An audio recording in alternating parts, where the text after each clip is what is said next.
வணக்கம் தோசை. என் பேர் சசிகலா. நான் ஸ்கூலில் வேலை பார்த்துட்ருக்கேன். என்னால் வேலைக்கு வராமல் இருந்ததுனால ஃபோன் பண்ணி கேட்டாங்க, என்னாச்சு ஏதாச்சுன்னு கேட்டாங்க. நீ சரி இந்த வீட்டாண்ட வந்து பேசுகிறேன் சார்ன்னு சொல்லிட்டு வீட்டாண்ட வந்து பேசுனேன். என்னன்னு கேட்டாங்க. இந்த மாதிரி ஆப்ரேஷன் பண்ணணும்னு சொல்லியிருக்காங்க சார்ன்ட்டுன்னா.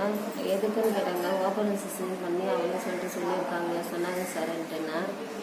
மருந்து சாப்பிட்றீங்களான்னு கேட்டாங்க. மாத்திரை கொடுத்துருக்காங்க சார், மாத்திரை சாப்பிட்டீங்கன்னா வரேன் நான்ட்டுன்னா.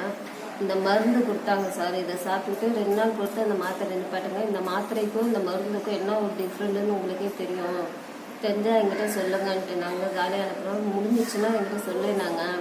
அதே போல் இந்த மருந்து சாப்பிட்டு 2 நாள் பொறுத்து எனக்கு கொடுத்த மாத்திரையை நான் நிப்பாட்டினேன். 2 நாள் நிப்பாட்டினேன்.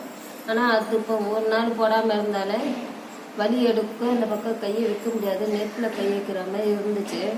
இப்போ அந்த மாத்திரை நிப்பாட்டினதுக்கு இந்த மருந்து சாப்பிட்டதுக்கும் அதெல்லாம் எதுவுமே தெரியல. சரி இது சாப்பிட்ருக்கமே, சரி நம்ம பீச்சில் நடந்து போய் பார்க்கலாம்னு சொல்லிட்டு பீச் வழியாக பீச்சுக்கு போய் பார்த்தேன். நடந்து போய் ரோடாக போகாமல் மணல் வழியாக நடந்து போனேன்.